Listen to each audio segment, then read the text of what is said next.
upang maunawaan namin ang iyong mga aral. Bigyan mo kami ng karunungan upang maipamuhay namin ang iyong mga salita sa aming pang-araw-araw na buhay. Naway gabayan mo ang bawat isa sa amin, lalo na ang aming facilitator sa pag-aaral. Tulungan mo kaming makinig ng may pagpapakumbaba, magbahagi ng may pag-ibig at tumanggap ng iyong katotohanan na may pananampalataya. Ang lahat ng ito ay aming hinihiling at ipinagkakatiwala sa iyo. Sa pangalan ni Jesus. Amen. Lalati sa Ama, sa Anak at ng Espiritu Santo, kapara ng unang-una, ngayon at magkailanman, magpasawalang hanggan. Amen. Sa ngalan ng Ama, ng Anak, Espiritu Santo. Amen. Good evening.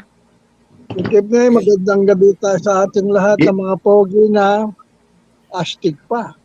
Good evening. Okay mga kapatid, napapansin niyo na magmula pa noong 15th Sunday of Ordinary Time hanggang ngayon 16th at sa susunod sa 17th Sunday, puro tayo Mateo 13. Ngayon, ano yung kabuuan ng Mateo 13? Kung mapapansin nyo, lahat yung mga mababasa natin ay tungkol sa pangangaral ni Jesus sa pamamagitan ng talinghaga. 8 yata yung talinghaga na yan. So, unang-una nga nung nakaraang linggo, talinghaga tungkol sa paghahasik. At ano yung hinahasikan, yung 4 na klase ng lupa, kung saan tutubo ng marapat ang mga magandang binhi. At sa tuwing namang meron siyang parable, binibigyan naman ng dahilan bakit parable o bakit patilenghaga. At ikukwento naman niya yun, ipapaliwanag niya naman yun sa kanyang mga apostol, mga disipulo. Ngayon, sa nakaraan, ganun din. Ngayon, sa 16th Sunday, ganun pa rin.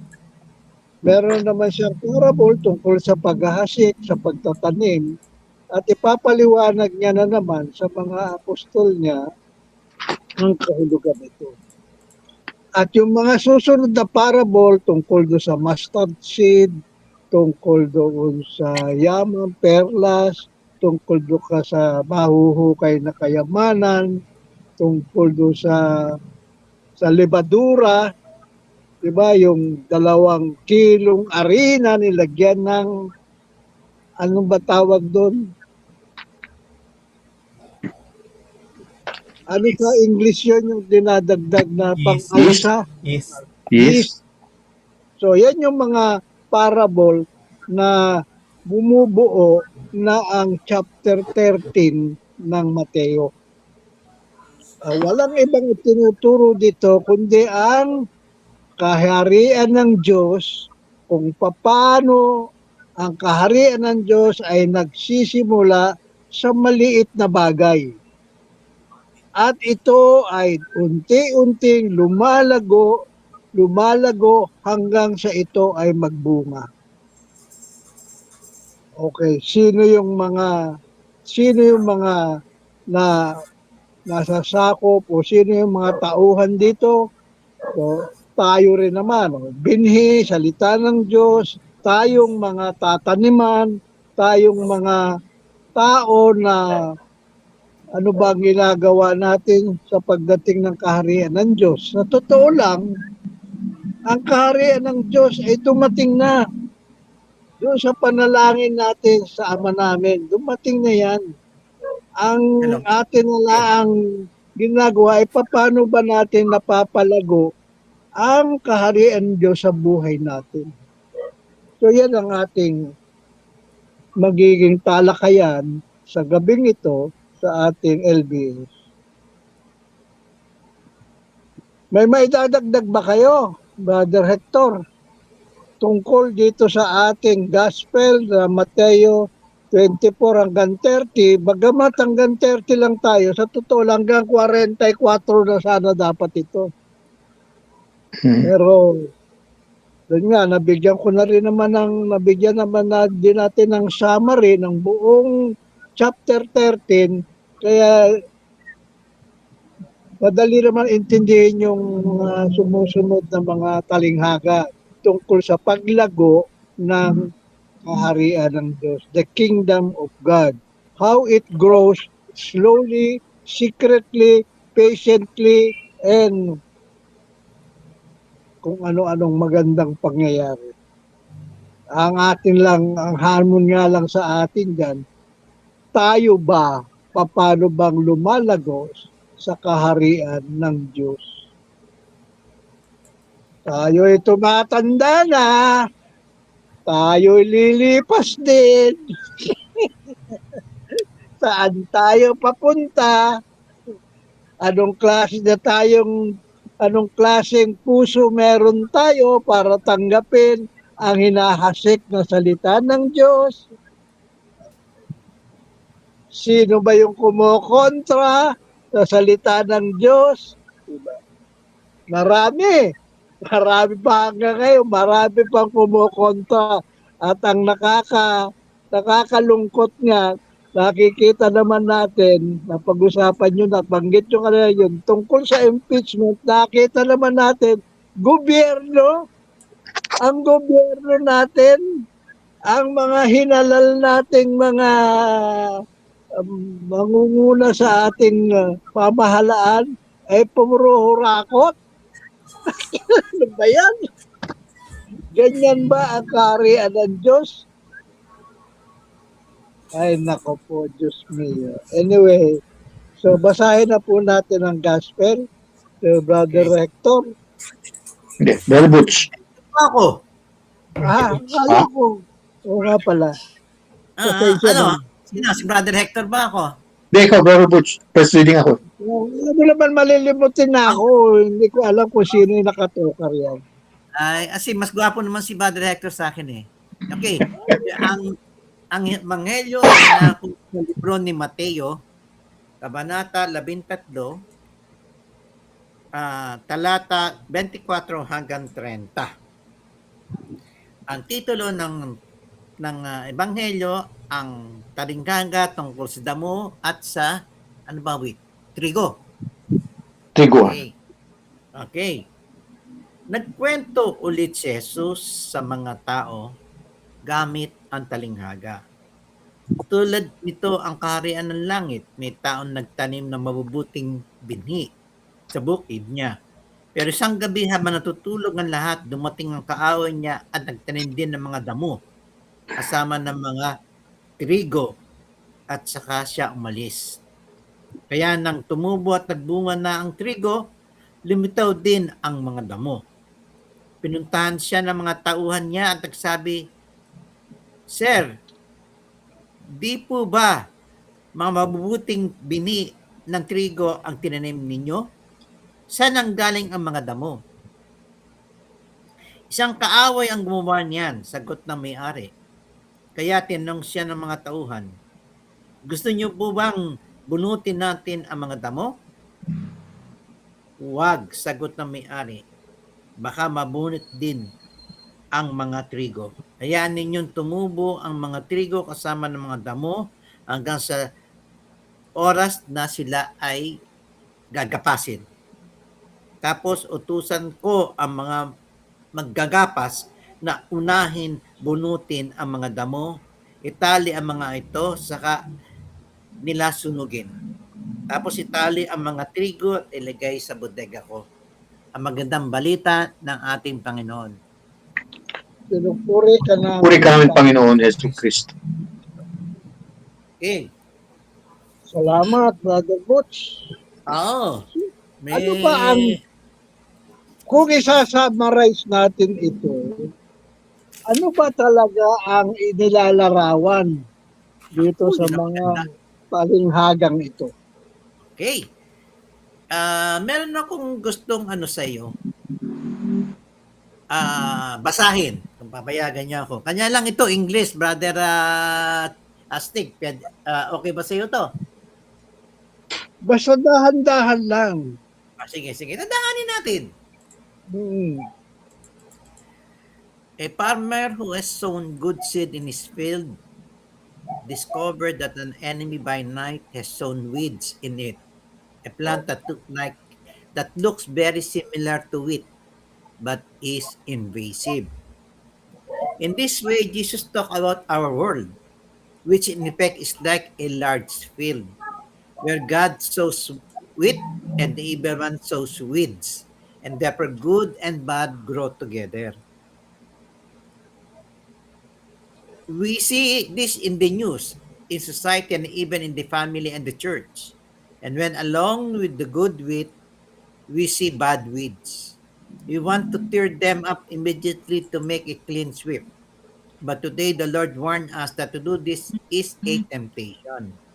One cannot create a perfect world. One cannot do good by hastily destroying what is bad, because this result in even worse effects. One end up, as we say, throwing the baby away with the bathwater.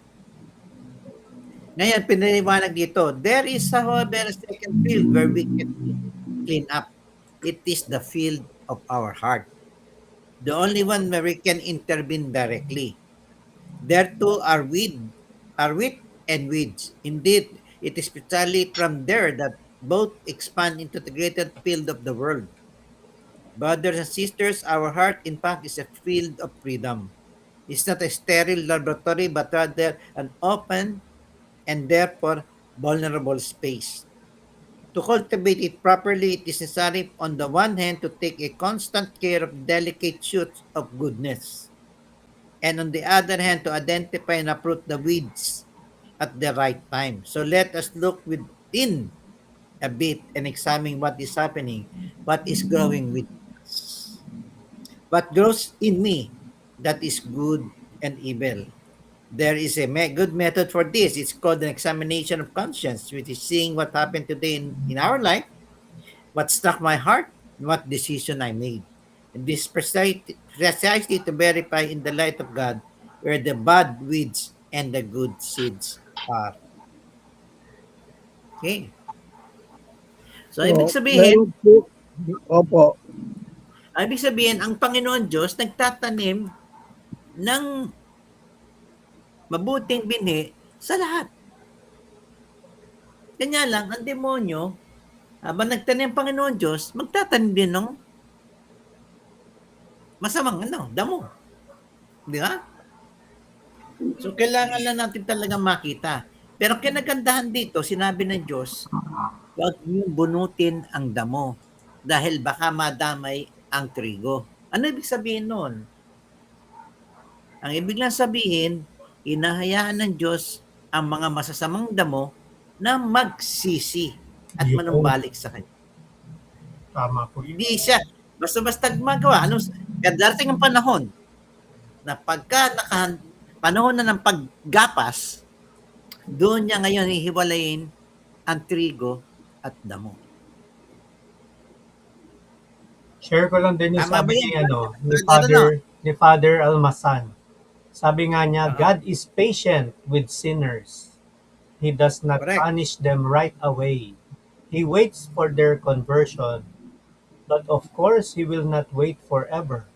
There is an end to waiting. Yun yung warning. Yes. So we must become good seeds, yung conversion. The kingdom of God will be fully established at the end of time when the evildoers will be eliminated. Yun yung talaga yung pinaka-kingdom niya talaga na wala na talaga yung mga so dito ay ipinakikita sa atin na ang Diyos ay pasensyoso. yes.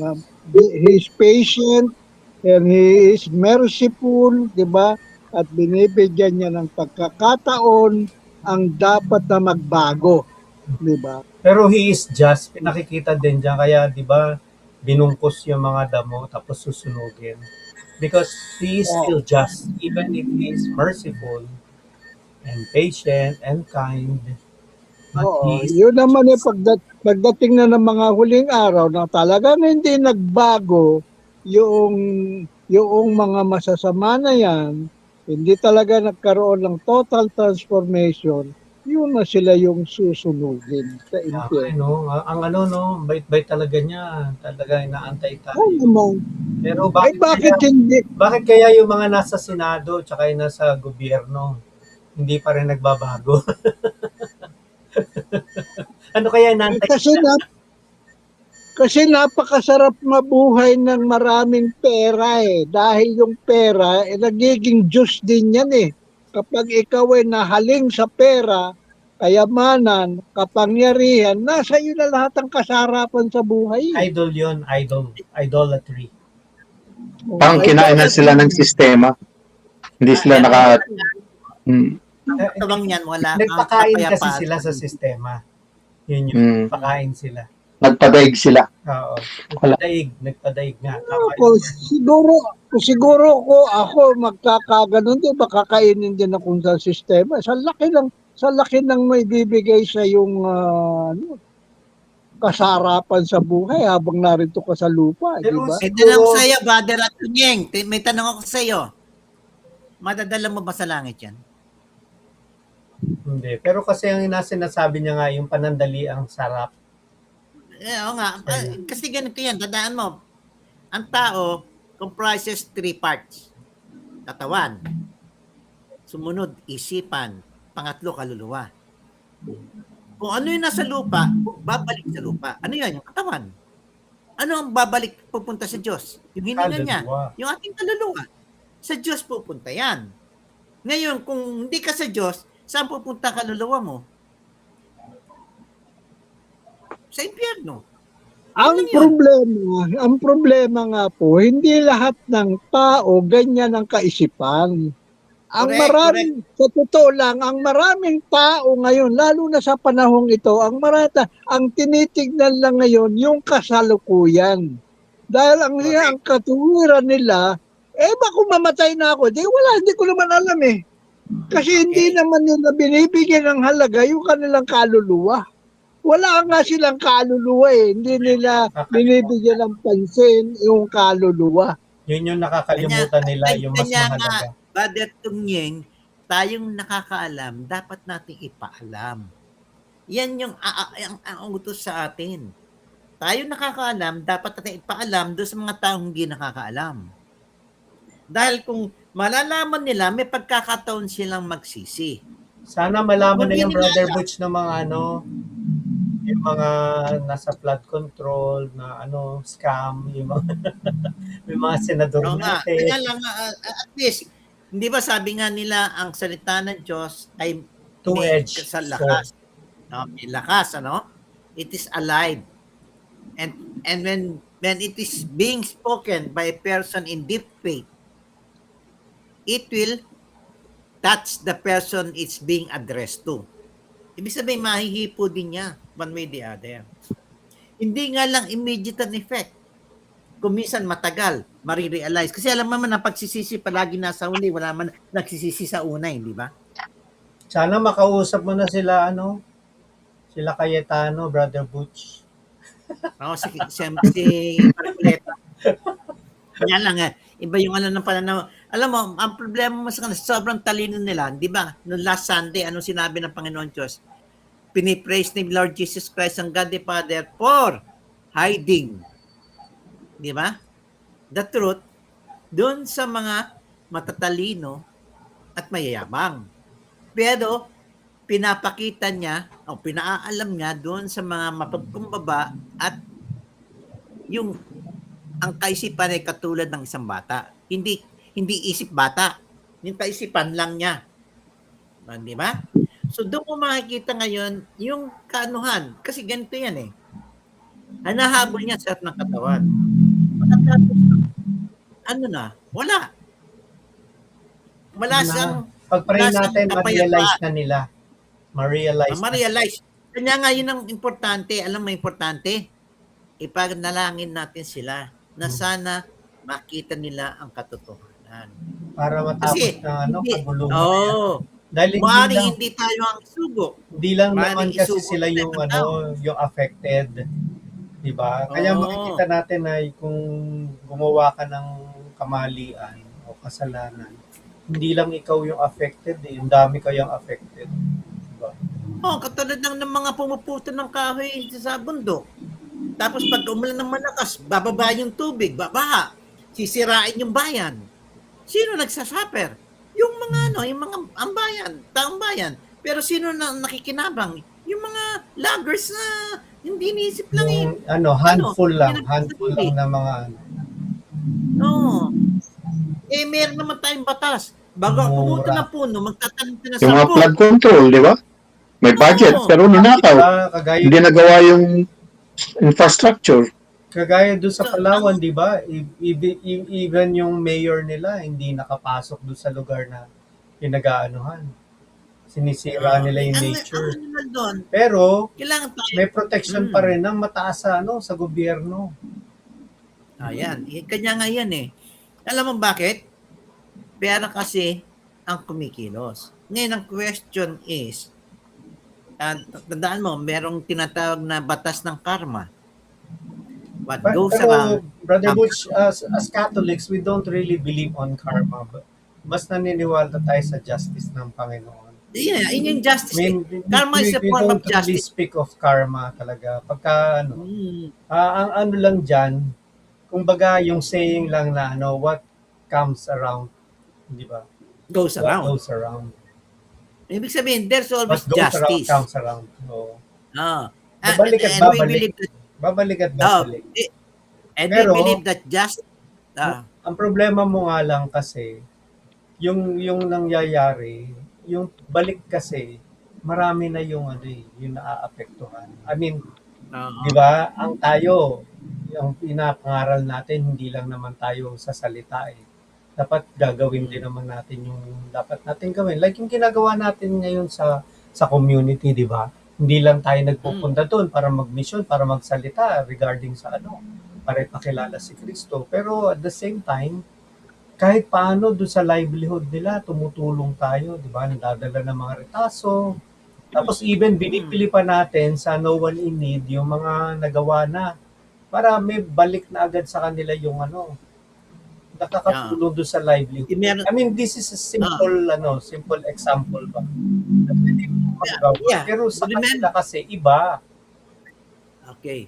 Remember, everything comes from small. Katulad ng butil ng mustasa. Maliit lang yan. Yun na nga. Pero tinan, pag lumaki, malaking puno na naninirahan ng mga ibon, di ba? Everything starts from small. Hindi yung masyadong grandiose ang plan mo. Pero sana Mag-isip nga, ka lang na simple, yan? Magpakalat ka ng mga katotohanan. Pangalawa, panalangin mo sila. Dating ang araw, gagalaw din ang Diyos dahil nadidinig naman yung mga dasal natin sabi nga The pero Lord always hear the prayer. para sa kanila, hindi naman din sila ignorant dun sa sa salita ng Diyos. Di ba? Yun yung problema. Minsan nga, ginagawa karamihan nila, yan. kino-quote pa nila. Alex, alam mo, karamihan kasi niyan, problema pa, nag-aaral pa sa Catholic schools yung mga yan. Oo. Di ba? Karamihan niya nag-aaral sa Catholic schools. I don't think si Cayetano Catholic School. Ateneo. Ateneo yun eh. Ateneo. Ateneo. Oo. Pero hindi naman Ano siya formation? Catholic. Si Cayetano. Hindi siya Ba, Christian siguro yun. Christian. Hindi siya practicing Catholic. Hindi, kahit na Christian, di naniniwala sa Diyos. The more na nga siya, dapat malalim sa salita ng Diyos Hindi ba? Even. Compare mo sa Katoliko. Sila talaga nagbabasa. Nagnanamnam ng salita ng Diyos. Tayo, nakikinig lang. Nakaluod-load pa nga yun eh. Nakaload pa pag nagpe-pray eh. Yung lahat ng mga senado, nakatayo lang sila eh. Oo. Ang ano lang doon, andun, alam mo, Kaya we can smart, Very we ironic. can start. No, very ironic, pero may magagawa tayo. Ang gawin natin, panalangin. Storm the Sa ating heavens para No, from the heaven. nawa. Kasi para magpadala na ng tunay na liderato na isipin ang kapakanan ng taong bayan para kaysa sa sarili nila. ano tawag dito? Maano yung Holy Spirit sa kanila. Oo. Look. Magising. Sukuban ba? Ganon. May ibang klaseng espiritu ang lumulukop sa kanya. Yo, Ay, yun nga yung tinatawag na masamang damo eh. yo. Nagtanim Kasi, ng Panginoon Diyos ng grasya, magandang trigo, pero nagtanim ng demonyo ng mas lumago ang damo kaysa sa trigo. Yun ang pinagpanalo nila, yung mga damo, hindi yung trigo. Mm. Mm. Okay? Di ba? Ano? Okay. Words na? Oo.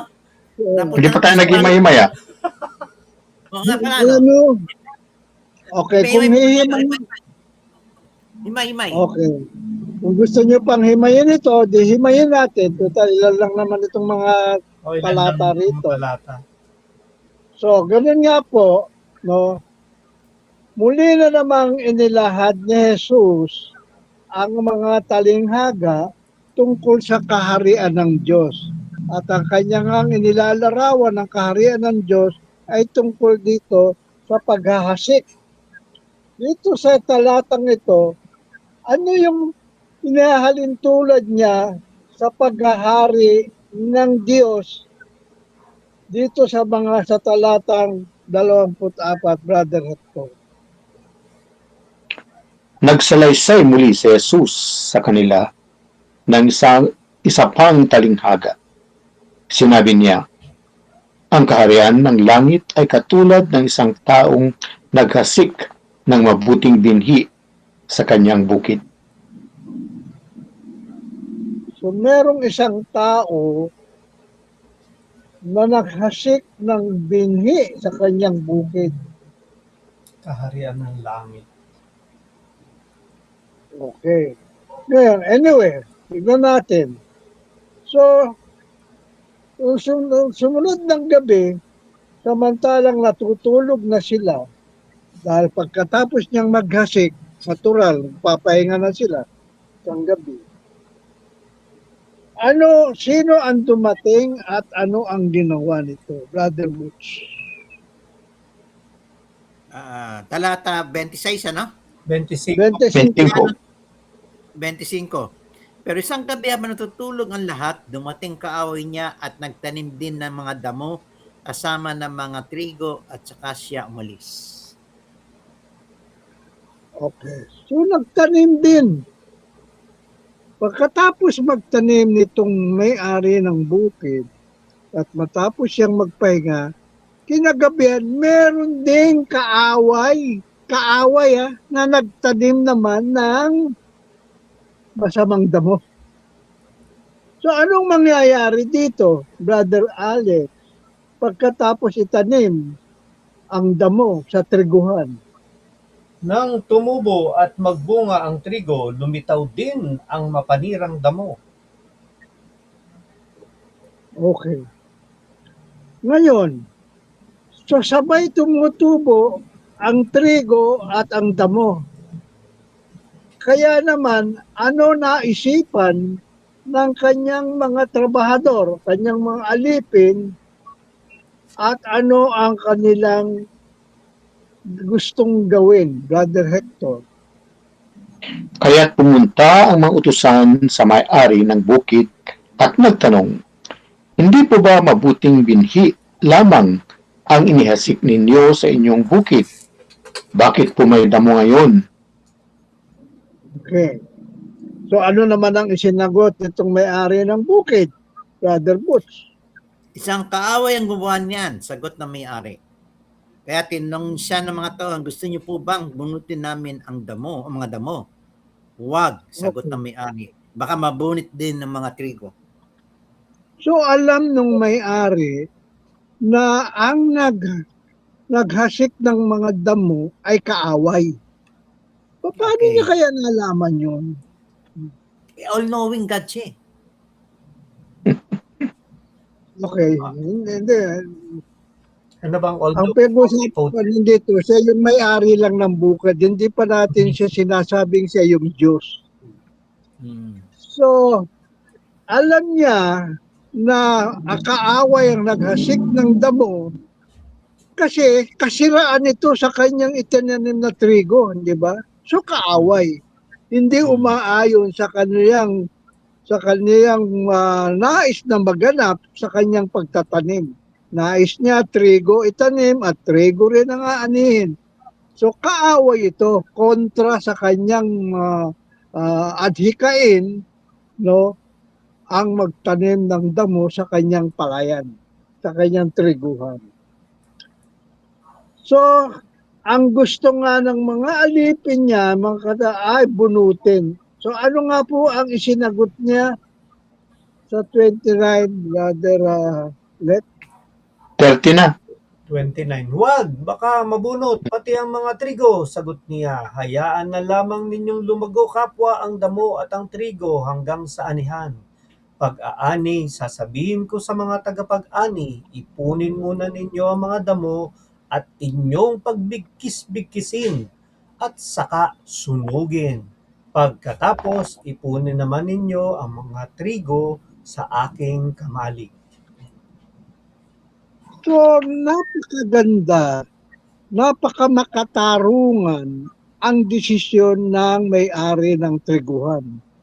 So, paano nga ba natin masasabing, bakit nga ba naisipan niyang huwag niyong bunutin? Bakit? Kaya kailangan bunutin dahil masasakal ang mga trigo. Pero hindi niya ginawa niyo, hindi niya pinagawa sa mga alipin. Kasi Ano ba baka nang... pati Madadama yung mga madadamay kasi yung trigo. Madadama yung mabuting tinanim niya. Okay, kasi nga kanina sa paliwanag ni Brother Boots, may nabanggit siya na yung palang mga damo na sabay tumubo sa trigo, magkahalintulad, magkaparehas habang sila ay lumalago. Doon lang makikilala kapag nag-uhay na ang trigo. Yon. Kaya nga, kanya wag niyong bunutin kasi hindi nyo, baka pati trigo ay mabunot ninyo kasi nga hindi nyo pa malalaman kung alin dyan ang trigo at ang damo. So, ganun po ang pangyayari, no, na hayaan na muna. Ngayon, kung ihahalin tulad na ito, natin ito sa Panginoon, ano ang masasabi natin? Ang sabi nyo nga kanina sa pagtatalakayan natin bago tayo simula, na ang Diyos ay pasensyoso, marunong siyang maghintay, hinihintay niyang makapagbago ang mga masasama, ang ugali, upang sa gayon naman ay maligtas din naman. Pero kung sa pagdating ng huling oras, panahon, araw, hindi sila nagbago, doon sila ngayon itatapon sa pugon ng apoy. Okay. So kung itutuloy natin ang pagbasa tungkol sa ganun din naman ang ibig sabihin ng butil ng mustasa, ang talinghasa, lebatura, ito ay lahat ng ito ay patungkol sa paglago ng kaharian ng Diyos sa puso ng tao. Okay, magki-keywords na po ba tayo? O meron po kayo Yes. gusto idagdag? So dito sa talinghagang ito, ano ba ang hinahasik? Doon sa nakahuling talinghaga nung linggo, ang hinahasik ay salita ng Diyos. Dito ba ang hinahasik ay salita pa rin ng Diyos?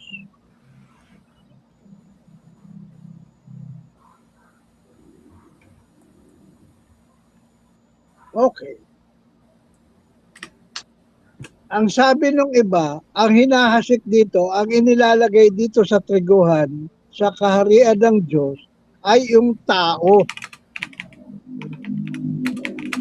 Tao, inilagay dyan, nasa sa kanya yan, kung tatanggapin niya ba ang kaharian ng Diyos sa puso niya o hindi.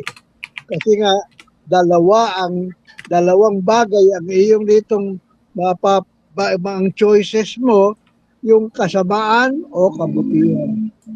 Kaharian ba ng Diyos o kaharian ng kaaway?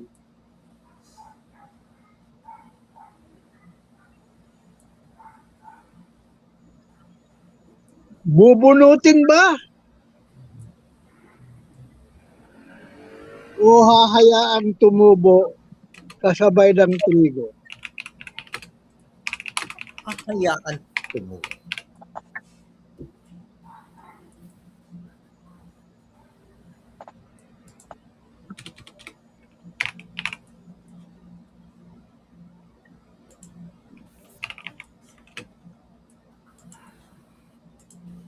Hello. Gagapasin ang trigo at damo.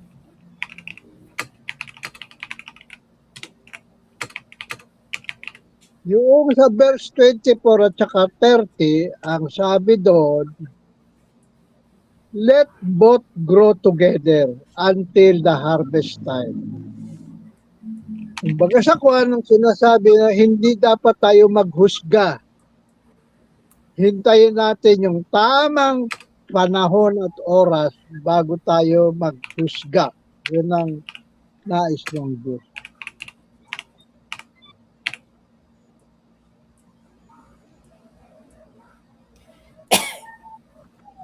Isang kaaway ang may kagagawan nito.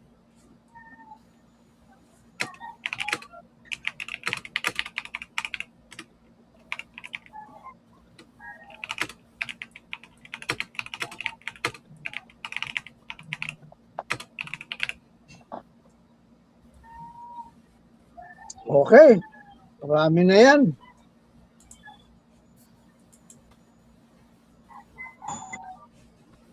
So, maaari nating iwanan yan at tayo ay tingnan natin kung paano naman sususugan ng unang pagbasa yung gospel tungkol sa kaharian ng Diyos na naririto na sa ating kapaligiran, sa ating panahon at kung paano natin tatanggapin ang kaharian ng Diyos na ito. Okay? Pagbati po sa karunungan ni Solomon. Pagbasa mula sa aklat ng karunungan ni Solomon. Lahat ng bagay ay nasa ilalim ng iyong pangangalaga.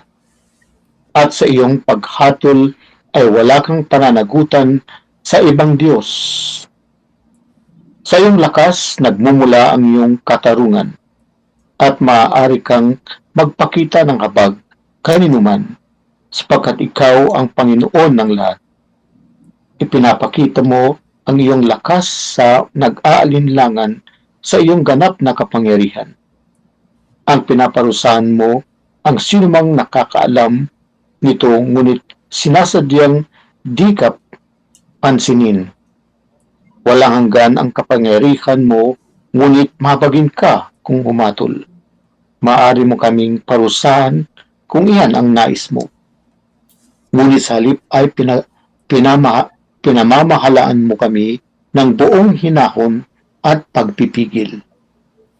Sa pamamagitan ng ginawa mo iyan, itinuro mo sa mga taong makatarungan na dapat din silang maging maawain at binigyan mo naman ng pag-asa ang iyong bayan.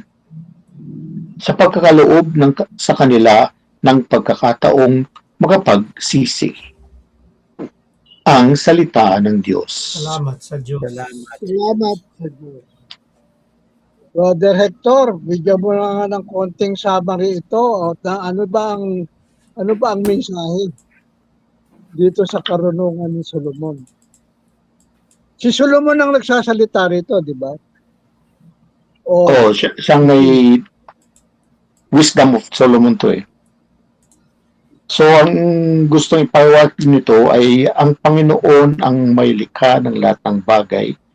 Ngunit siya ay mabagin at hindi siya nagpaparusa kaagad-agad, mapasensya siya sa kanyang mga nilikha. Kahit na alam niyang sila nagkakamali, hindi niya pinaparusahan agad-agad ang mga nagkakamali. Binibigyan pa niya sila ng pagkakataon upang makapagbago o mag-ayos sa kanilang sarili upang magbago sila sa kanilang maling gawa. Ganon. Kaya ganito ang ugali ng Diyos na lumikha sa lahat ng bagay, sa lahat ng tao.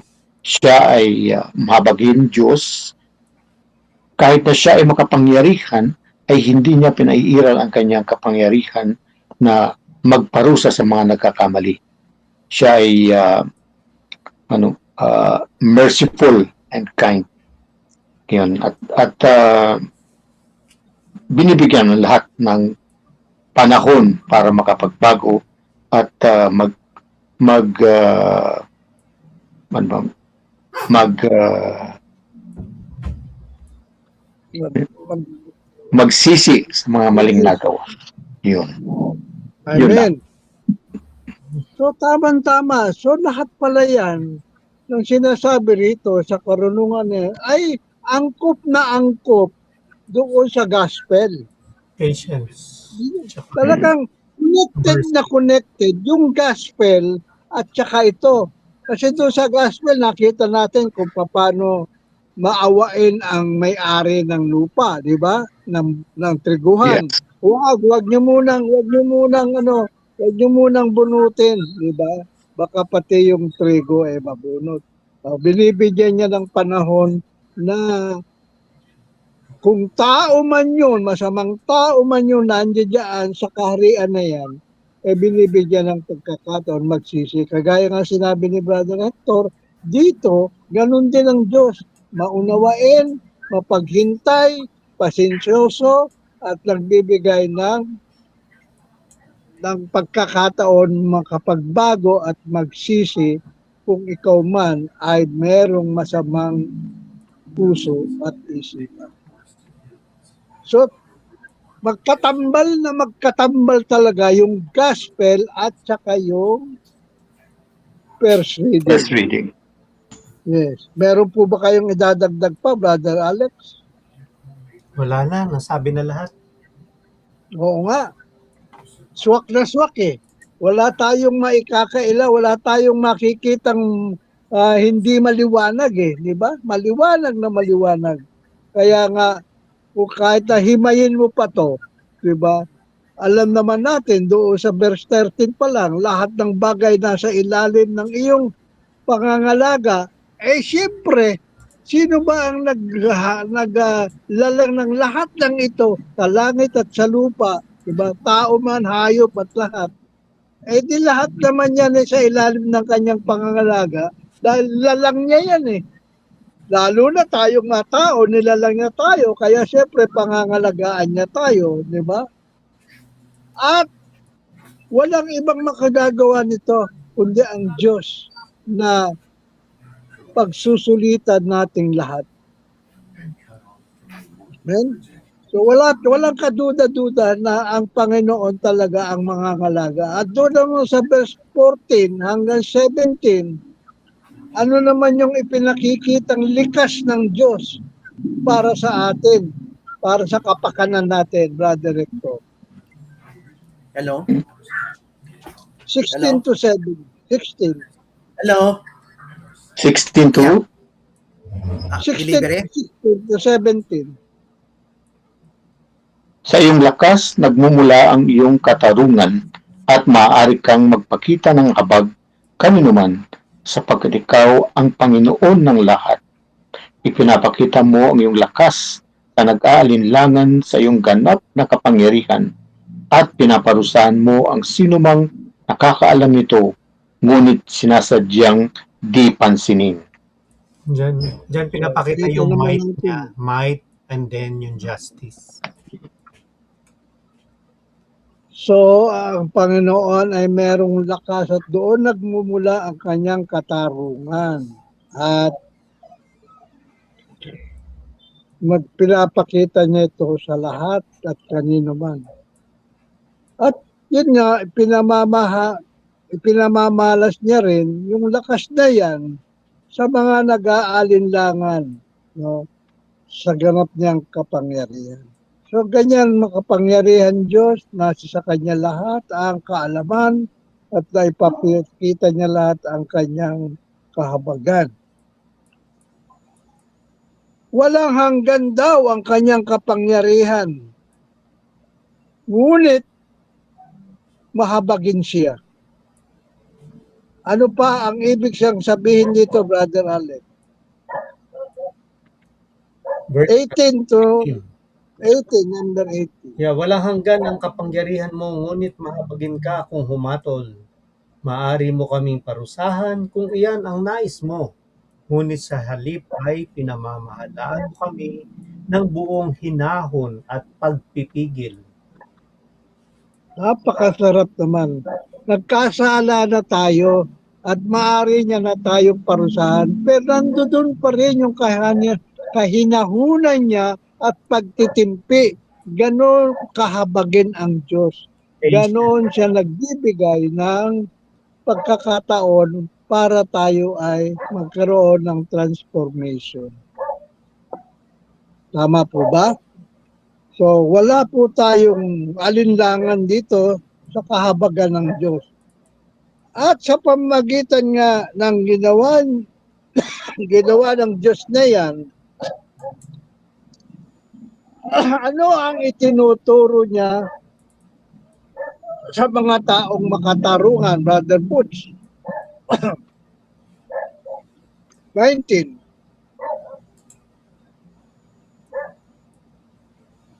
Sound, Brother Butch, nakamute ka. 18 ba? 19 na po. 19, 19. Ayan, 19. Sa ganong paraan, tinuruan mo ang bayan mo na dapat maging mabait ang matutuwid. Binigyan mo ng pag-asa ang mga anak mo dahil binigyan mo sila ng pagkakataon para magsisi sa mga kasalanan nila. So, gano'n naman. Tayo naman nakatanggap ng katarungan, ng kabaitan, kahabagan ng Diyos. Dapat din naman tayo ay ibahagi rin natin ito sa ating kapwa. Yun ang maganda naman yung kautusan sa atin. Matapos tayo makatanggap ng napakagandang gantimpala sa Diyos, dapat naman ibahagi naman natin ito sa ating kapwa. Hindi lang para sa atin yun. Lagi Tanong. naman ganyan. Yan naman talaga palagi ang doon nga sa mga gifts, yung mga gifts of the Holy Spirit. Anong sinasabi doon? Lahat yun ay hindi, kung ibinigay man sa iyo, ay hindi para sa iyong kapakanan lamang. Yan ay dapat gagamitin mong karisma upang ang mga tao at mga kapwa sa kapaligiran mo ay magkaroon din ng ganoong kakayahan na magpalaganap ng mabuting balita.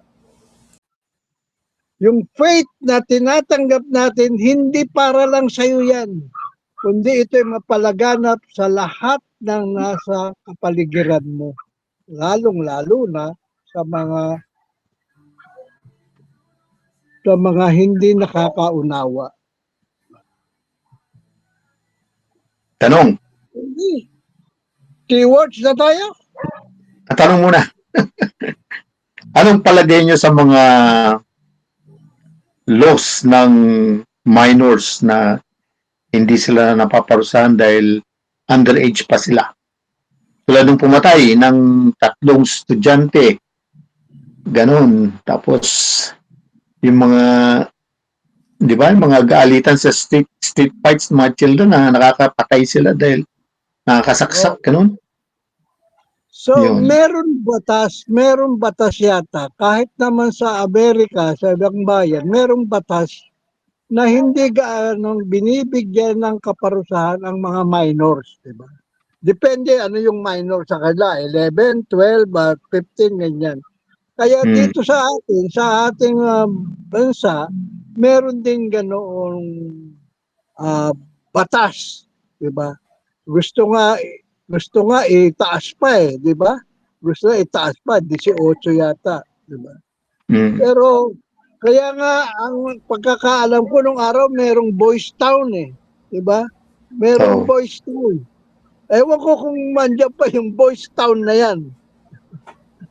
Nakaritin ako dyan sa Boys Town na yan Nag-camping kami dyan, mga Boy Scout So dyan dinadala yung mga minor. at diyan tinuturuan ng magandang asal. Hanggang ngayon naman yata meron yan. Ewan ko lang kung Pero talagang masakit tanggapin sa mga magulang kung silang biktima, na silang naging victim, na ang perpetrator ay hindi pa Hindi pwede ma-charge. ma-charge. Hindi kasi kung tutuusin nga, yung mga ganyang kabataan, talagang wala pang gaanong kamuhangan yan at wala pang takot. Ang masama pa niyan, yung barkadahan, Pero kasi yung kung masamang tutusin mo, influensya. age of reason na yan eh. Ang age of reason, sinabi before, 7. Ibig sabihin, nakaka-reason ka na eh. So, alam mo na yung tama at saka mali. Kaya lang, Oo nga, hindi nila binibigay yung full extent of the law kasi siguro nga, inaano nila na baka sakaling magbago. Pero kasi, kung ganun kabigat yung crime, like nakapatay, which is corporal, ano na talaga eh. Tapos 3 pa na napatay. Oo, 3 pa yung napatay. Parang ano na eh, bordering ano na. Di ba? Hindi ba dapat ang maparusahan din yung mga magulang? Yung mga magulang depende kasi nga. hindi naging Oo, effective yung yung kundi magulang, parenting. guardians.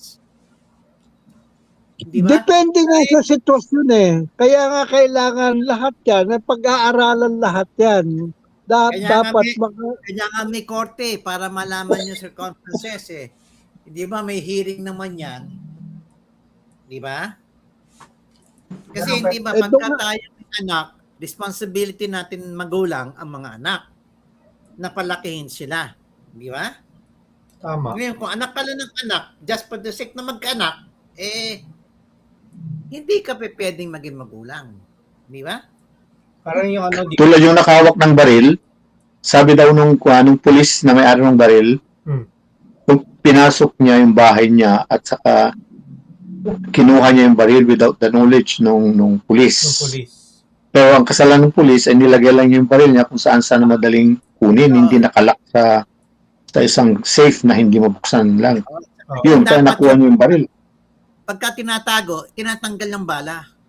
That's the safety thing. Inaalis mo yung bala sa baril. Yon. Pangalawa, dapat hindi alam ng mga bata kung saan, hindi maabot ng mga bata o hindi alam ng mga bata kung saan mo tinatago yung mga baril mo. So, may kapabayaan on their part talaga. Pero at the same time, alam naman nun yung alam ng bata. Niya yun. May full knowledge siya dun sa ginawa niya. Kaya nga lang kasi yung batas natin nga, hanggang ganun lang yun, hindi yung full extent ng batas yung pinapataw dun sa kumbaga minors na sinasabi. Pero all the while, kung titignan mo, may full knowledge kasi ginawa niya.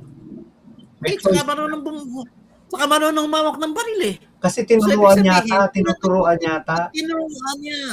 Yun. Tinuturuan yata. So, kung tinuturuan mo, ang may responsable, yung tatay na pulis. Parang yan eh, parang di ba pag nanonood kayo ng Korean novela, di ba laging sinasabi pag kami may conflict between sa mga anak. Sasabihin nga, yung anak, bakit ganyan mo pinalaki yung anak mo? Laging yung magulang ang inaano. Hindi yung bata yung inaano, yung magulang. Kasi nasa pagpapalaki. Yun ang responsibilidad natin eh. Bilang magulang. Palakihin natin na maayos yung ating anak. Katulad yan ako, to be honest. Yung anak kong pangalawa, mainitin ang ulo niyan. May baril ako noon eh. Pero hindi niya alam kung saan ko tinatago yung baril. Pangalawa, pag ako nagdala ng baril, yun na sa bahay, yung bala, tinatanggal ko, hindi nakalagay doon sa baril. Ngayon, meron siyang bagong Apple, yung usong-uso noon na yung nasa wrist na parang music. Na iPod? Yung lang, nung una pa, yung parang gano'n na maliit. Bagong bili niya. Natutukan siya habang papasok sa eskwelahan, nakalagay kasi sa niya eh. Gusto niya resbakan yung tumutok sa kanya ng kutsilyo. Hinahanap niya yung baril ko. Hindi niya makita.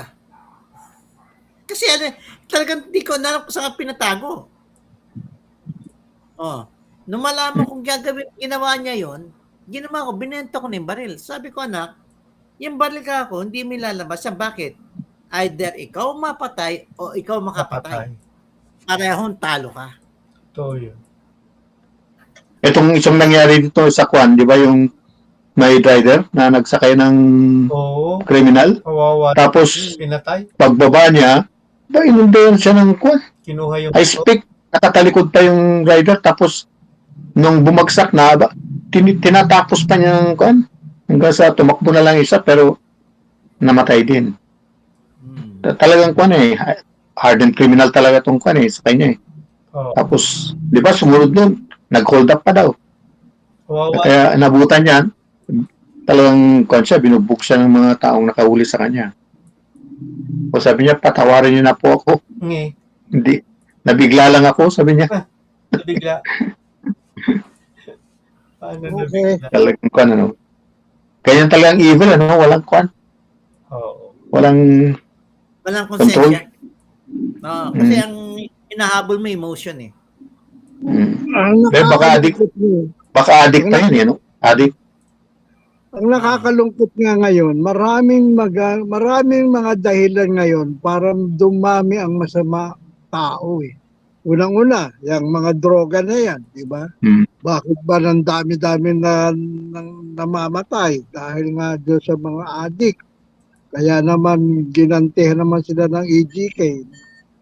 Pero Bakit? kasi siguro nga, Bakit ang dahil mga nga kulang pa rin dun sa pagdinig sa salita ng Diyos. Kasi kung busog dun sa salita, maring magdadalawang isip eh. tama nga, correct nga.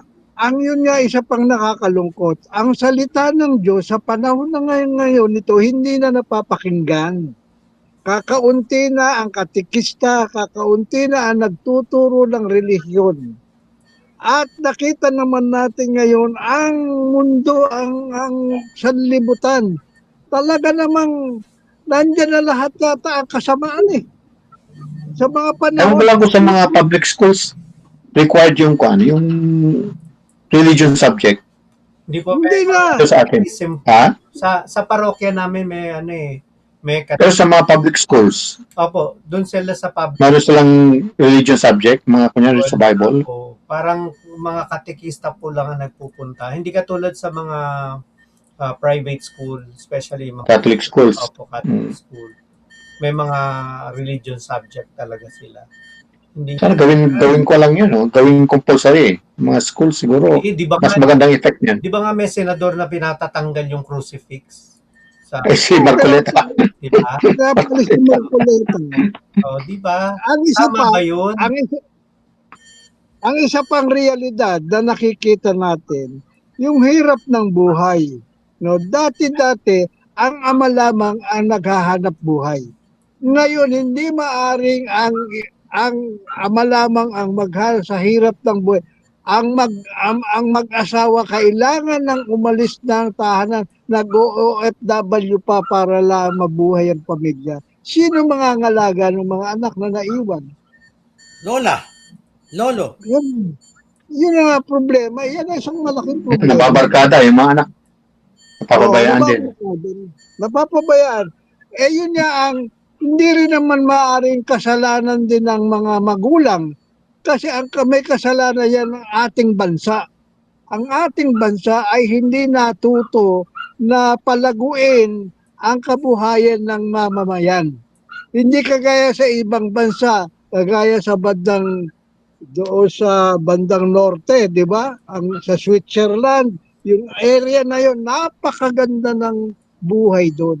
Wag ka na, Kasi sa hindi tayo Singapore lang. family-oriented. Yung ating Dito lang, nga kuryente, bakit out of control ang kuryente? Ang malbal, di ba afford na naman mga ordinaryong tahanan. Actually, yung Grabe, mga yung mga patakaran natin, hindi family-oriented. Unlike sa UK, sa Ireland, pagka nagbubuntis yung babae, ang haba ng maternity leave nila. Tapos may paternity leave din talaga yung and paid sila, fully paid sila.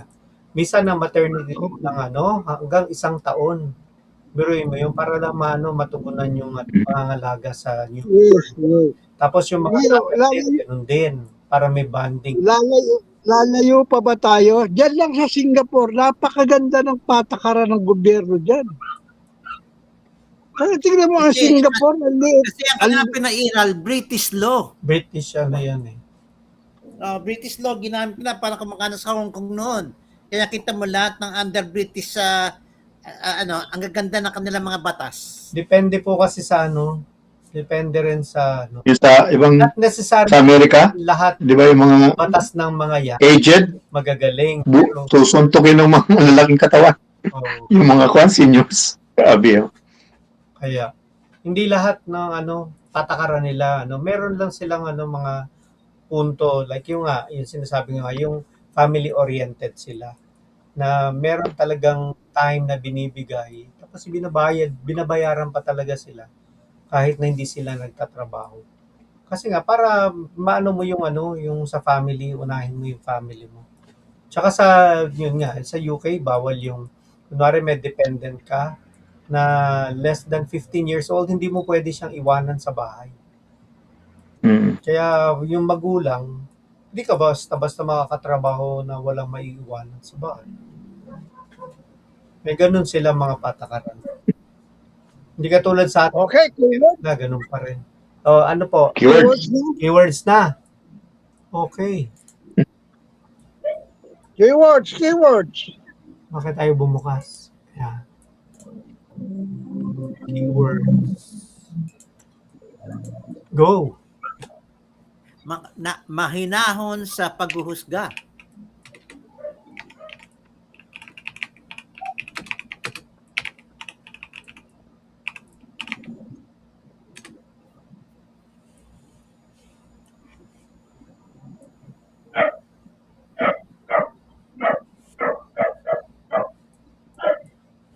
Lahat ay nasa ilalim ng iyong pangangalaga.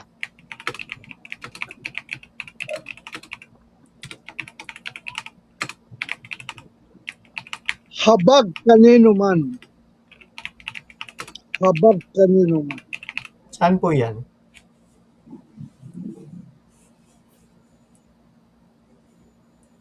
Sa verse 16 yan eh. Maaari kang magpakita ng habag kanino man.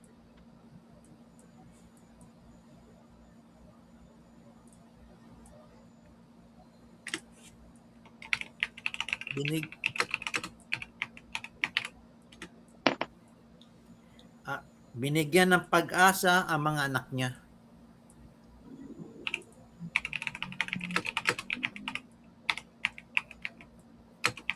Ang mga Anak niya. Di ba anak niya tayo eh?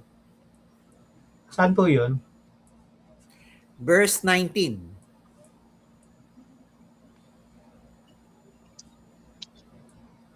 Makapangyarihan, Ang iyong ngunit mahabagin kung umatol.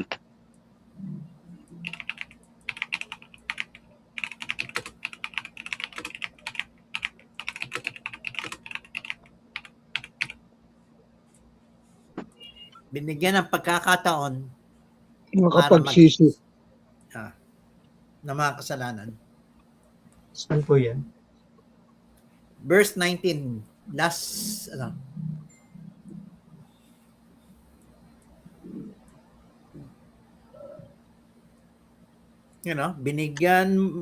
dahil binigyan mo sila ng pagkakataon para magsisi sa mga kasalanan nila.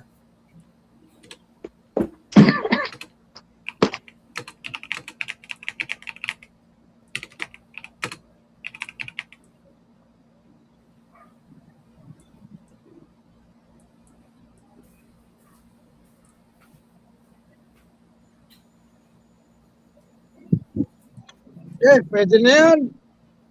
Dumako na tayo sa ikalawang pagbasa. Second reading. Romans 8:26 to 27, haba niyan.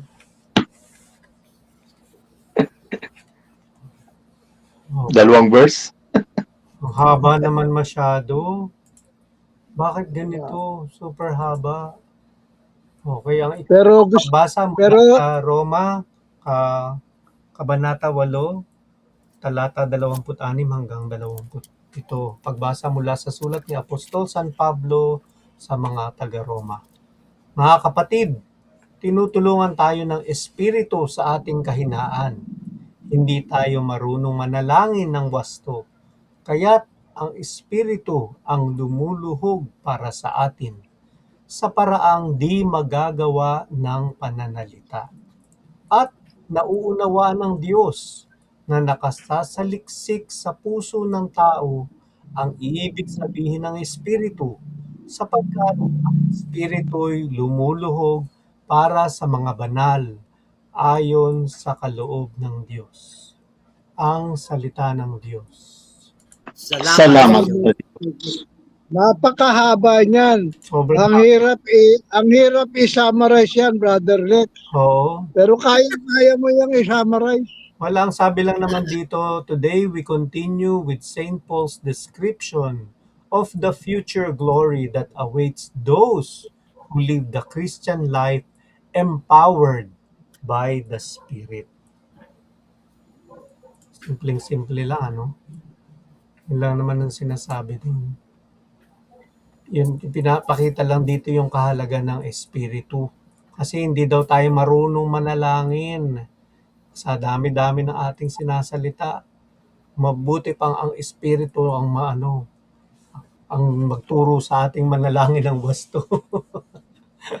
Siya na ang Alam, makikipag-usap sa Diyos. Kasi ang Diyos alam naman yung nasa puso ng tao. alam mo, paborito ko yan. Paborito ko yung verse na yan. Romans 8:26-27. Kasi diyan, ganun pala ang Espiritu. Kapag tayo ay nais nating magsalita, magpuri, o kaya may hilingin sa Diyos, nawawala na tayo, kung minsan nauubusan tayo ng mga pananalita. No, hindi natin maubos, maisip kung ano ba ang gusto nating sabihin sa Diyos. Diyan papasok ang Espiritong nananahan sa buhay natin. Siya na yung bubulong. Siya na yung makikiusap sa Diyos kung ano ang nararapat at ano ang babagay sa atin. Kasi nga, at naiintindihan ng Ama sa langit ang lahat ng sasabihin ng Espiritu Santo kasi nga magkaugnay sila. Nagkakaunawaan sila ng mga lengguwahe ng Diyos. Yun ang gustong-gusto kong lagi kong pinapaalala. Kung wala na kayong masabi, hayaan nyo ang Espiritu Santo ang magsalita para sa inyo. Let the Holy Spirit groan for you. Whatever in your heart's desire, sa alam ng Espiritu Santo, ibubulog niya yan sa Ama. Share ko lang po, the other day, si Father Dave Concepcion, kilala niyo siya. Yung nasa Facebook lagi. Magaling siya, retreat master siya. Siya yung nagsalita sa recollection namin dito sa aming parokya. And ang unang-una niya regarding kasi spirituality, Carmelite spirituality, prayer nga. So ang sabi nga niya, intimacy is more important than eloquence. So, walang halaga yung napaka highfalutin words or kung ano pa man yung babanggitin natin kesa dun sa intimacy natin sa ating Panginoon. Yun daw yun. Yun daw yung Yung relasyon. hindi mo Yung personal relation. napakarami. Sabi nga niya, magpunta ka, magbas ka sa kanyang sa kanyang presence sa Adoration Chapel. Kung sa punta ka lang doon, kahit tahimik ka lang na kahit di ka umusal ng panalangin, basta nandun ka lang. Yun yung mas mahalaga. Yung intimacy daw rather than the words coming out of our mouth. Yun yung niya. Pinarating niya dun sa sa kanyang Oo naman. Kahit naman ang relasyon natin sa tao, sa mga girlfriend natin, yung intimacy. Ando doon yung panakam. Kaya napapagalitan. Yeah. Yung sinasabi ni Brother Alex, Divine intimacy yun. Divine intimacy yun. Yun sa'yo. Anong intimacy yun? Ibang klaseng intimacy naman yan eh. Ikaw talaga. Maisingit talaga. Oo. Hindi, ang sinasabi lang ni Father, ang importante, relationship. Yes. Kasi kung ikaw salita ka lang ng salita, hindi ka nakikinig eh. Pinapakinggan mo lang sarili mo eh. Pero kung tahimik ka, pinapakinggan mo siya. Oo, tsaka kasi kung relationship, di ba? Groaning, groans. Ano ba ang meron sa relationship? Hmm. Di ba? Kanya yun ang Yung gusto mo importante. siyang makilala, yung mga gusto niya, yun ang gagawin mo, di ba? Kanya yung Yung mga ayaw niya, pagsisilbi daw. basan mo. Yung Kaya papakita nga, ng tao, pagsisilbi, walang kwenta yan. But the most important thing is the relationship. yes, sa relationship, sa Panginoon, ang sinasabi sa English, there's a groan, groan. Pero tayo, ang intimacy natin, sa is moan, moan. Ikaw talaga. Ayan, no, Saint Jerome. Saint Jerome, tignan mo, nadinig mo ang sinabi ng ating klase. Nakuha sa rhyme na lang yun, Groan. Rhyming words. Ako talaga nauubos. Groan and moan. Nauubos Yung G, sa iyo. pinalitan ng M. Yung G, pinalitan ng M. Yung GR, ginawang M. Ikaw talaga. M. Alam nyo, kapag nauunawaan nyo yan, dalawang words na yan, matututo tayong magmahal ng tapat. Totoo ba yan, Brother Hector? Brother Hector, totoo ba yun? After groaning, you moan?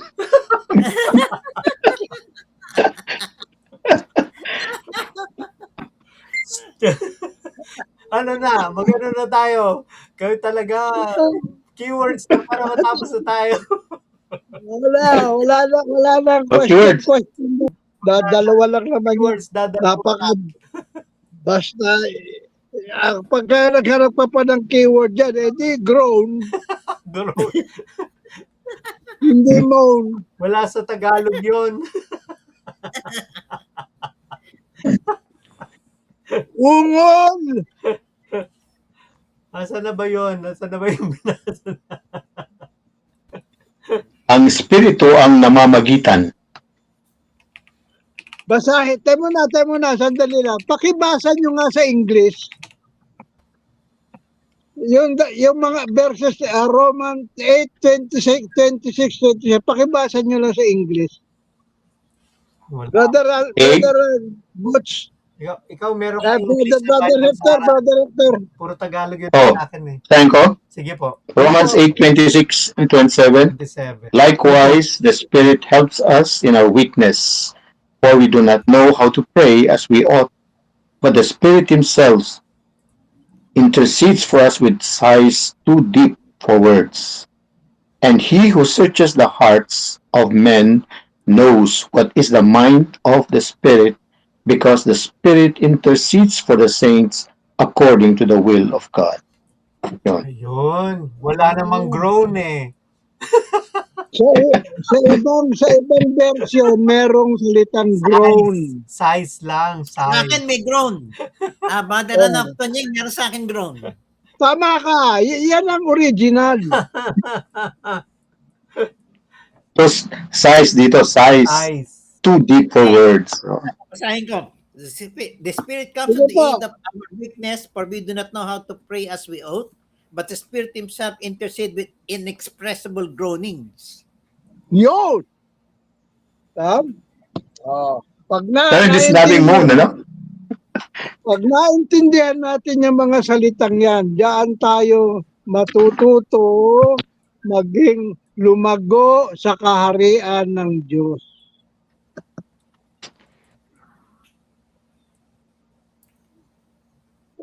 Pwede bang ilagay niyo dyan yung word na grow? Namamagitan sa mga hinirang. Alam ng Diyos ang laman ng ating puso. Yes.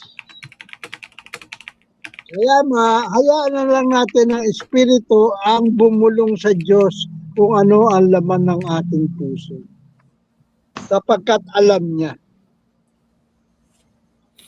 Ngayon, bago tayo matapos, para bang wala akong makitang koneksyon dyan sa pagtatanim ng damo at ng trigo. Di ba sabi naman, Dito sa Karun, hindi laging merong Dito- hindi laging merong yun. tawag dito. Alam mo, Pero doon sa tapos, first reading at second gospel, meron. Ano First and dyan? second. Yung pasensya at awa ng Diyos ay para sa lahat hanggang sa katapusan ng mundo. Hindi nagbabago. Kayang mahabang pasensya. Maski sa mga butil ng trigo at ng sa mandamo. Wala talaga. Oh. Ito yung tying the three readings and the psalm. Yung first reading, God's patience. I mean the gospel. Yung Gospel first din, reading, patience God's din. justice. Yung second reading, God's solidarity. Sa ating prayer life daw yun. Wala siya talaga. okay. So, pag gumawa tayo ng hibla, dyan na lang tayo magbase sa gospel at saka sa karunungan. Para maano Ni natin, Solomon. mag-guide po tayo, ito po yung Salmo Responsorio. Poon, ikaw ay mabuti sa lahat na nagsisisi. Tapos, Amen. ang kanyang gospel acclamation, papuri sa Diyos Ama, pagkat ipinahayag niyang hari siya ng mga aba. Amen. So, alin po yung magkakaano dito? Patulong po. Nakikita niyo po? Naghasik ng trigo. Habag kanino man. Huwag baka mabunot ang, ayan, habag yun siguro, no? Underline natin. Mm. Ito. Baka pati yung Huwag mo nabunutin. oo. Brother Jerome, nandiyan ka na? Kamusta po? Tututbrush ako. Ay, sorry.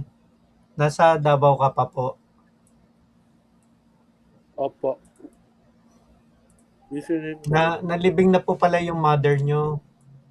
Nakikiramay po kami. Condolence, kapatid. Condolence. dasal. Ang lahat Thank ay you. nasa ilalim ng iyong pangangalaga. Ito, hayaan ninyong lumago kapo ang damo at trigo. No, Mm. lagay natin yan. Gawin nating yellow. Ano pa? Ano pa po yung binigyan ng pag-asa.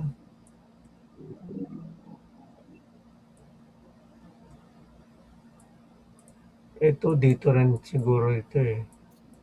Parang dito rin yan eh. Mm. Tama. No? Tama, no? Mm. Kapangyarihan ngunit mahabagin. Yan mo mahabagin. Panginoon ng lahat.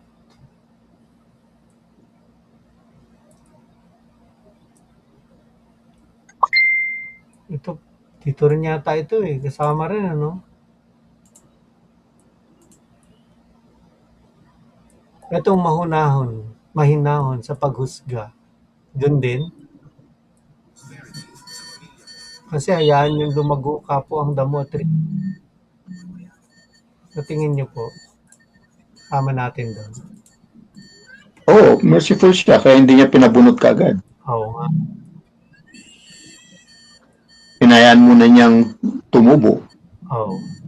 So ito ilagay natin. Itong hayaan. No?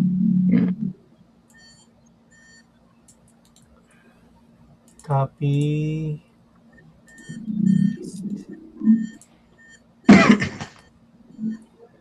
Tsaka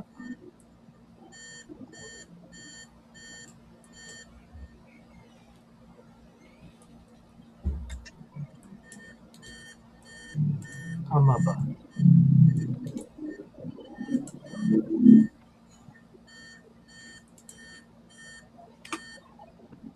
Paste.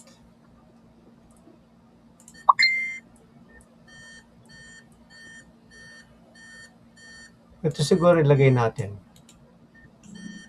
Okay lang po ba? Okay. Kasi ayon dun sa "Poon ikaw ay mabuti sa lahat na nagsisisi. Lahat ay nasa ilalim ng iyong pangangalaga." Diba? Meron pa po ba? Meron na kayong hibla? Ako, may hibla na. Sige po. Hello, Ida?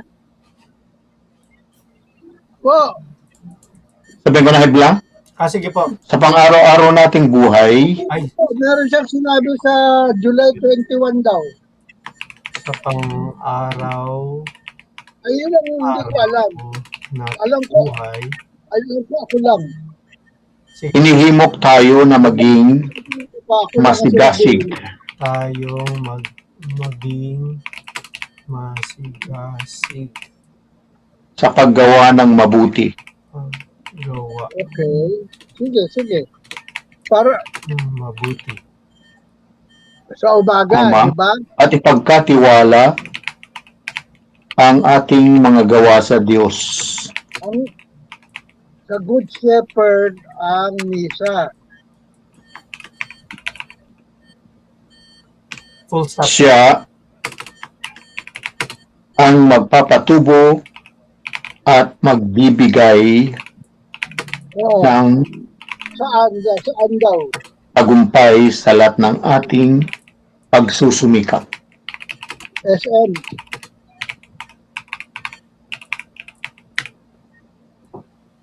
Okay na po. Sa lahat ng ating pagsusumikap. Ano po? Okay. Sa lahat ng ating. Sa lahat ng ating pagsusumikap. Pero hindi pa sinasabi kung saan tayo mag-early lunch.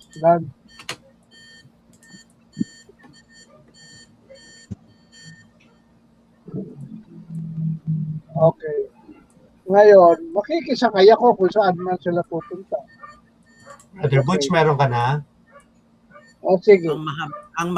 Mahabaging Sa Diyos umaga yun, ha? ay mahaba ang pasensya Alas 9 yun. upang ang mga taong nakakasala ay magkaroon ng pagkakataong magsisi.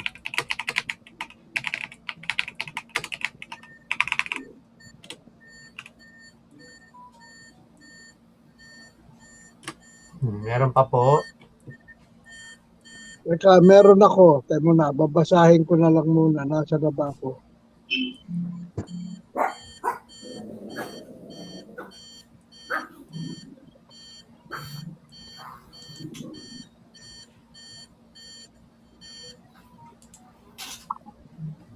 Ang aking hibla ay ito, ang paghahari ng Diyos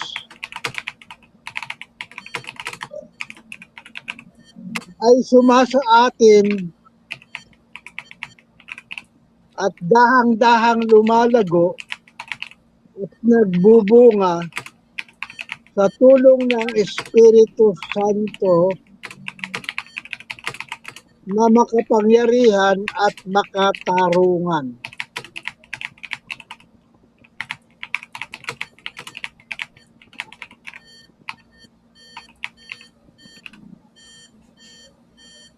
Yan ang aking hibla.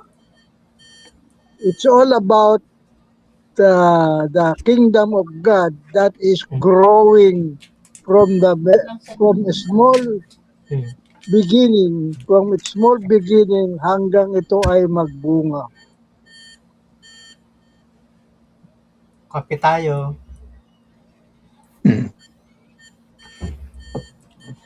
Parang wala yata si Kuisa. Meron pa po ba? Pili na kayo.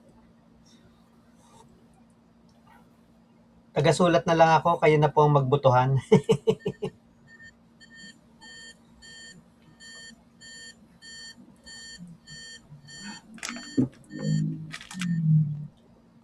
Sa Ay, sino pipili? Ikaw ang pipili dyan. Ikaw. pagsigasig sa paggawa ng mabuti. Kanino bang mga hibla yan? Sa inyong tatlo. O kami. Di ikaw ang pipili. Kasi ano na lang, si Brother Jerome. Brother Jerome, papili naman oh. Please. Luis.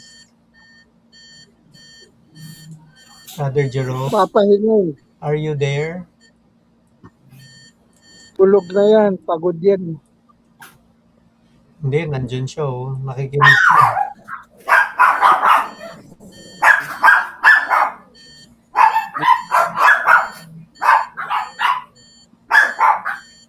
Ay, nawala yung sinishare ko.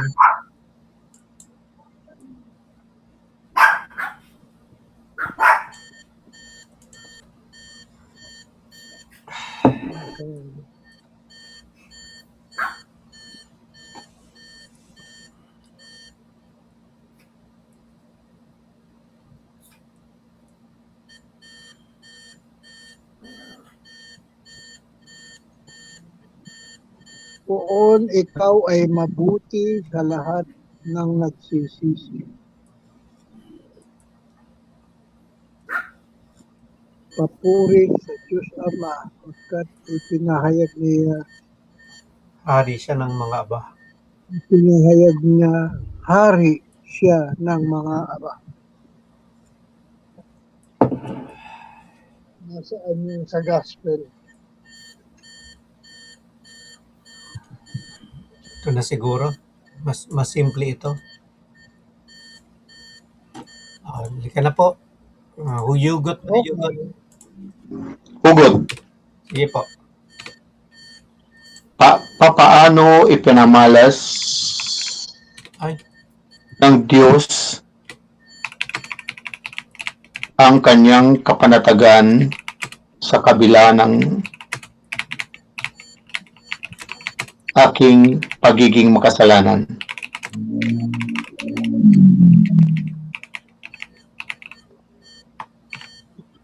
sinend niya ang kanyang only begotten son.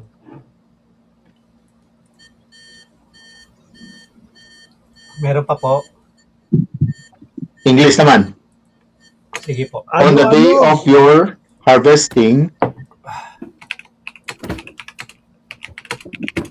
reflect on what the Master will do with you, with you from the life you live. Reflect. Ano? Reflect on what the Master, capital M, will do with you from the life you live. Will do to you.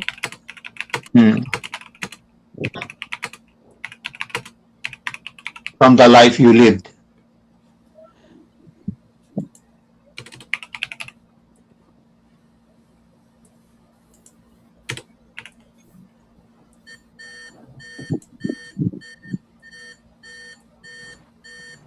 Question ba siya?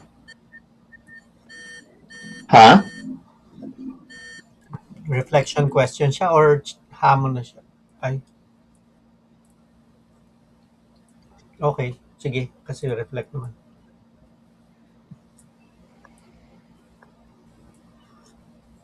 Meron pa po. Ako ang aking magiging reflection dyan dahil may bilanggit ka dyan pagkakasala. Diba? Ano yung dapat ipagpasensya ng Diyos sa ating mga pagkakasala. So ang aking hugot dyan ay ano-ano ang mga masamang ugali na dapat iwaksi upang lumago at magbunga ng mabuting gawa.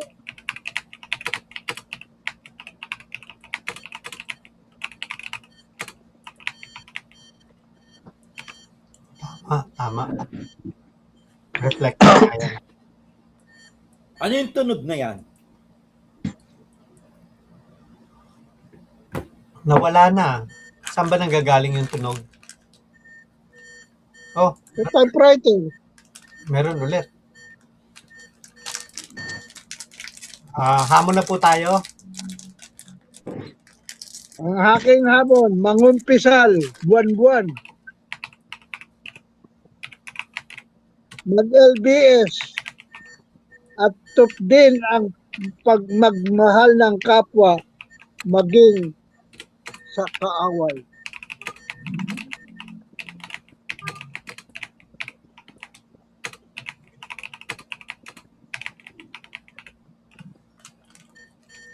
Yan ang Maging- aking.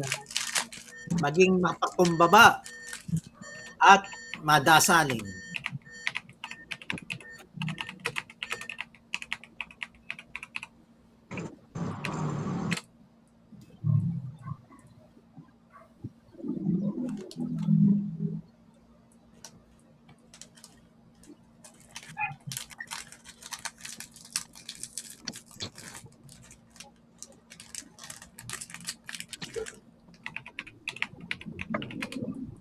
Dasalin araw-araw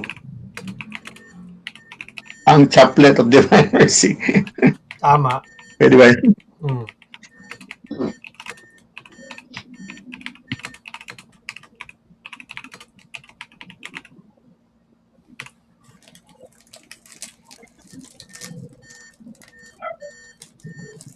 Kain po tayo.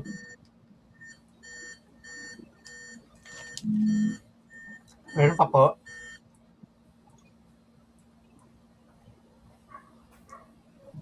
Dapat may nang siguro sa mangumpisal ng madalas. Ano? Ano po? Mangumpisal madalas o mangumpisal ng madalas? Any which way po. Okay.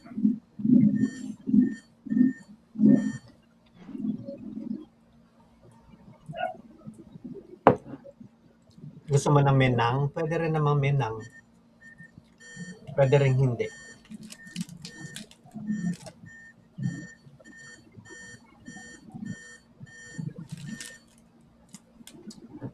Kasi walang nang, dapat madalas mangumpisal.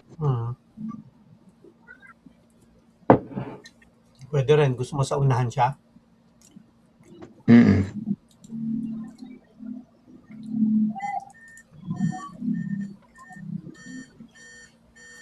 Lalagyan naman ng nayon pagka ganun.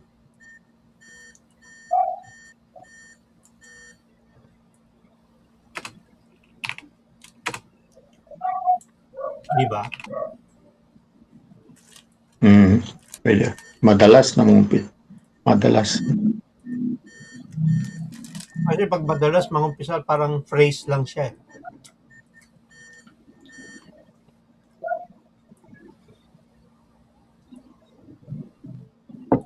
Okay na yan siguro?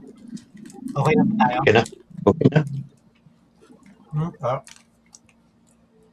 So, balik na ako sa... wala si Brother Jerome.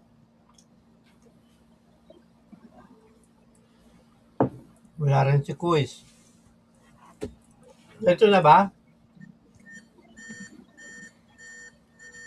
Ay, picture taking? Ayaw niyo pa? What is my Bible? Brother Butch, picture taking. Okay. Dali lang po Walang gagalaw.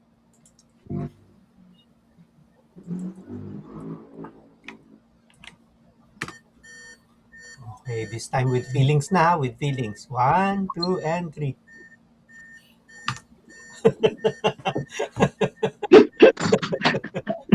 Nababaluktot ang kilay no? Kung hindi tumataas, bumabaluktot. Oh my goodness. Maraming salamat po muli. Ngayon, alam na ulit natin na Pero alam nyo, kailan ba yung na nagsimba ako, yung tungkol sa pamatok, kanina yata yun di ba? Di ba na natin yung last time, yung pamatok? Oo. Yan ang gospel din ngayon. Come to me. Mateo 11:28. Di ba? Okay. Nadadaanan na natin no? Kaya, sabi ko, parang familiar yan yung ngayon, yung gospel sabi niya. Kaya talaga it Oo, takes to attend LD. naka-LBS din tayo doon. Kailan lang. Opo. Okay po. Okay, closing prayer. Short prayer na lang tayo, short prayer. Sa ngalan ng Ama, ng Anak, at ng Espiritu Santo. Amen. Amen. Marapat po, Panginoon, na kami ay magpasalamat dahil po naging matagumpay na naman ang aming pag-aaral sa magandang balita na aming maksisila at maririnig sa darating na linggo. At ang aming panalangin po, Jesus, ito po, Jesus, turuan mo kaming maging mapagpasensya at mahabagin tulad mo. Palaguin mo ang maliit kong naming pananampalataya, ikaw ang kayamanan namin. Ito po ang aming dalangin sa pangalan po ng anak mong si Yesu Kristo, o Ama. Salamat, Ama. Amen. Amen. Luwalhati sa iyo, Ama, Anak, at Espiritu Santo, kapara ng una. Para ng unang-una ngayon at magpakailanman magpasawalang hanggan. Dalawa. Amen. Magandang gabi. Magandang gabi. Spirit. Amen. Our Lady of Mount Carmel, Thank you. Pray for us. peace niya ngayon. Amen. Peace ng Our Lady of Mount Carmel. Oh. Yung brown scapular. Don't forget. Sige po, maraming salamat. Thank you. God bless. Okay, Good night. thank you. Good night, everyone.